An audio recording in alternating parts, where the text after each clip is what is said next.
welcome back to all. In this video, we discuss about the basic of geotechnical engineering. We in the previous lecture we discussed the soil mechanics and importance and the relevant information about the soil. But there is a basic difference between the soil mechanics and geotechnical engineering. So what is the basic difference? The difference is in the soil mechanics we have to discuss only about the principles and characteristics of soil only. Our um, um, theoretical knowledge of soil is limited, but in the geotechnical aspects we have discussed the rock mechanics too. So rock mechanics means the when we excavate the tunnels, the rock mechanics pictures will be involved, or when we founded the particular structure onto the rock, so the rock mechanics is also important. So the branch of civil engineering will deal the behavior of earth materials. So rock and soil both are the earth materials. So the branch which deals both types of material is called geotechnical engineering. Okay, so यहाँ तक आपको समझ में आ रहा है. Wide range of application of structure used. तो क्या क्या इसकी रेंजेस होती है जियो टेक्निकल इंजीनियरिंग की, इसका ब्रीफ हमने देख चुके हैं. फिर भी हम यदि इसके मिलिट्री पर्पस से देखें तो हमें कई बार अंडरग्राउंड बंकर्स की रिक्वायरमेंट होती है मिलिट्री एरियाज़ में. तो बंकर्स के लिए हमें उसकी प्रॉपर्टीज़ पता करना बहुत ज़रूरी होती है कि सॉफ्ट सॉइल का नेचर कैसा है, सॉइल जो रॉक्स है या सॉइल है वो साउंड प्रूफ है या नहीं है. तो ये सब चीज़ें हमें देखने के लिए जियो टेक्निकल इंजीनियरिंग को पढ़ना, उसको समझना अति आवश्यक है. ठीक है. माइनिंग एक्सकेवेशंस जो होते हैं, लाइक हम कोटा स्टोन के एरियाज़ में हैं, तो यहाँ पे माइनिंग जो एक्सकेवेशन होता है तो हमें कोटा स्टोन की प्रॉपर्टीज़ का पता होना चाहिए कि कितना हम ब्लास्ट करेंगे, कितनी कैपेसिटी का ब्लास्ट होगा, कहाँ कहाँ पे रॉक्स कितनी कमज़ोर है या कितनी उसकी कैपेसिटी, कितना लोड बेरिंग कैपेसिटी. तो ये सब चीज़ें हमें देखने के लिए उसकी बेसिक प्रॉपर्टीज़ पता होना ज़रूरी होता है. या फिर हम यदि नेचुरल गैस एक्सप्लोरेशन में बात करें, अंडरग्राउंडिंग माइनिंग, कई बार हम देखते हैं कि जो पेट्रोलियम पर्पस के लिए हम जब ये माइनिंग करते हैं तो वहाँ पर भी हमें इंटरनल बिहेवियर ऑफ सॉइल और रॉक पता होना चाहिए. तो ये कुछ इसके बेसिक्स एप्लीकेशन है. इसके अलावा कुछ कॉमन एप्लीकेशन है लाइक ट्रांसपोर्टेशन एरिया है. हम जब रोडवेज, रेलवेज इनकी बात करते हैं, लाइंस बिछाते हैं इनका जब टनलिंग का काम होता है तो हिल ग्रेनेड में आपने कई बार देखा होगा, तो वहाँ पर हम पूरी की पूरी जियो टेक्निकल इंजीनियरिंग को अप्लाई करते हैं. तो यहाँ पर आप कुछ इम्पोर्टेंस जियो टेक्निकल इंजीनियरिंग के कुछ बिल्डिंग्स है वर्ल्ड वाइड फेमस, जो जहाँ पर जियो टेक्निकल इंजीनियरिंग का ज़्यादा से ज़्यादा उपयोग किया गया है या परफेक्ट जियो टेक्निकल इंजीनियरिंग का आप एग्जांपल माना जा सकता है. जिसमें से सबसे पहले आप देखेंगे लीनिंग पिसा टावर, ताजमहल, कुतुब मीनार, ये सब एग्जांपल्स है जहाँ पे परफेक्ट जियो टेक्निकल इंजीनियरिंग का यूज़ हुआ. आप यदि ताजमहल की बात करेंगे तो ताजमहल जो है वो वेल फाउंडेशन पे डेवलप्ड है. मतलब इसका जो फाउंडेशन है वो वेल फाउंडेशन है. वेल फाउंडेशन क्या होता है? एक तरह से डीप फाउंडेशन होता है. वेल मतलब कुआं, तो कुएं की शेप में एक बड़े बड़े फाउंडेशन किए जाते हैं. वहाँ पे क्या करा जाता है कि फाउंडेशन एक होलो जो है शेप का एक कंक्रीट का पियर इंसर्ट किया जाता है और उसके अंदर की मिट्टी या लूज मटेरियल को हटा करके उसके बाद उसमें कंक्रीटिंग कर दी जाती है. तो या उसे होलो रखा जाता है, उसमें पानी इस तरह से भर दिया जाता है. तो वेल के फॉर्म में जो बड़े बड़े वेल के फॉर्म में जो फाउंडेशन किया जाता है वो एक तरह से वेल फाउंडेशन कहलाता है. ठीक है. तो ये ताजमहल जो है उस समय वेल फाउंडेशन का एक परफेक्ट एग्जांपल है जो उस रीजन से अभी तक ये टिका हुआ है और वर्ल्ड के 7 वंडर्स में आता है. इसी तरह से आपने यदि लीनिंग टावर ऑफ पिसा देखा तो वो भी किसी एक पर्टिकुलर एंगल पे टिका हुआ है अभी तक, और उसकी मीनार जो है वो कुछ कुछ डिग्री झुकती जा रही है, बट फिर भी वो स्ट्रक्चर अभी भी safely stability point of view से सेफ है. तो ये सब कुछ परफेक्ट एग्जांपल है. मतलब ये इनके फाउंडेशन को शो करता है कि यहाँ पे जो जियो टेक्निकल इंजीनियरिंग है वो बहुत परफेक्ट है.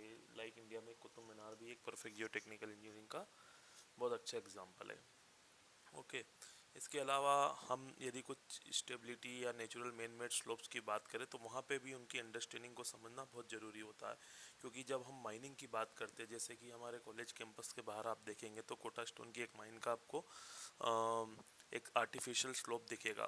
तो कई बार आप देखेंगे कि थोड़ी सी बारिश होती है रेनी सीजन में, तो वहाँ पर इस तरह से लैंड स्लाइडिंग कॉमन है, या इस तरह से वेदरिंग होती है रॉक की, या फिर जो भी उसके जो कोटास्टोन की जो कटिंग चिप्स पड़ी हुई है वो धीरे धीरे धीरे नीचे की तरफ गिरती जाती है। तो ये सब क्या है, इसकी स्टेबिलिटी को शो करता है।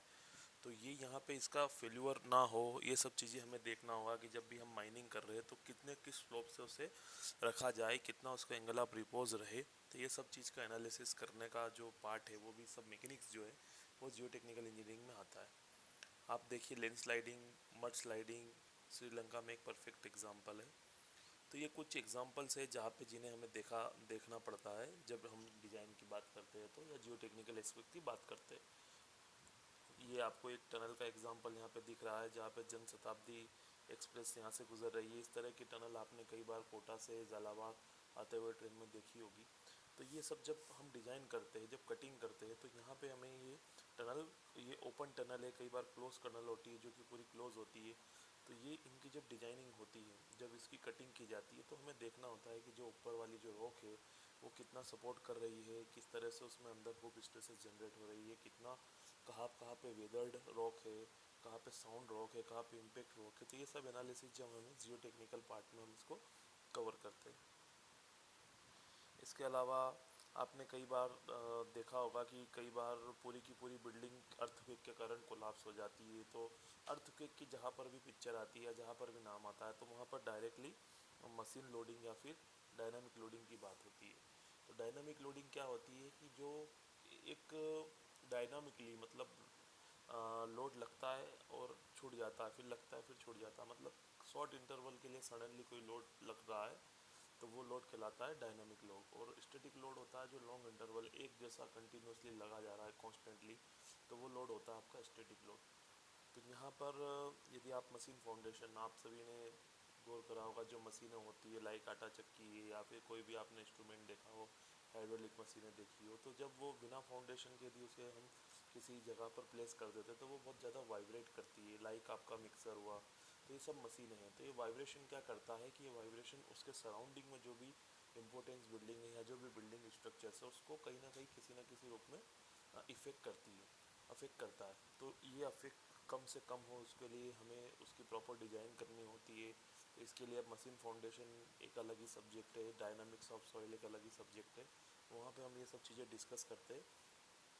तो हम उसके लिए उसको आइसोलेट करते हैं या फिर बिल्ड जो मशीनें हैं उनका जो फाउंडेशन है वो इस तरह से क्रिएट करते हैं कि वो जितना भी वाइब्रेशन मशीन क्रिएट कर रही है उसको ऑब्जर्व कर ले, और उसकी फ्रीक्वेंसी जो है वो एम्पलीट्यूड उसका पड़ोस की बिल्डिंगों में या पड़ोस के स्ट्रक्चर्स में सर्कुलेट ना हो। तो ये कई तरह के इसके केसेस होते हैं। तो जब अर्थक्वेक की बात आती है या फिर हम ब्लास्टिंग करते हैं तो वहाँ पे ये सब बिहेवियर देखा जाता है कि पर्टिकुलर स्ट्रक्चर की ब्लास्टिंग से सराउंडिंग स्ट्रक्चर पे इफेक्ट ना हो, कैसे उसे हम कम से कम अफेक्ट के साथ में गिरा सकते हैं। तो ये सब चीज़ें हम यहाँ पे देखते हैं।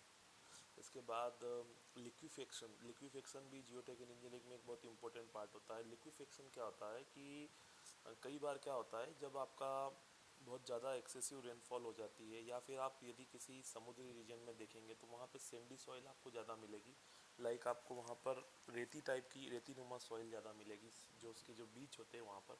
तो क्या होता है कि कई बार आपका, अब आप एक इसमें टर्म पढ़ेंगे पोर प्रेशर। पोर प्रेशर मतलब सॉइल के अंदर जो पोर होते हैं, जो होल होते हैं, उसके अंदर जो प्रेशर होता है वो कहलाता है पोर प्रेशर।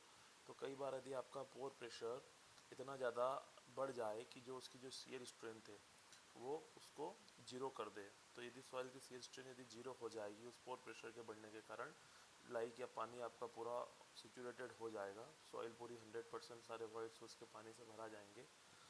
तब उस सिचुएशन में क्या होगा कि सॉइल की जो इंटरनल कैपेसिटी है वो जो बेरिंग कैपेसिटी है वो इनडायरेक्टली ज़ीरो हो जाएगी, और पूरी की पूरी बिल्डिंग जो है वो कोलाप्स हो जाएगी या गिर जाएगी। तो मतलब कुल मिला के ये समझिए कि एक ऐसी कंडीशन आना एक्सेसिव पानी के कारण या पोर प्रेशर के कारण जिससे कि सॉइल अपनी खुद की जो ताकत है वो खो दे, या उस ताकत के इक्विवेलेंट उसकी जो पोर प्रेशर है वो क्रिएट हो जाए।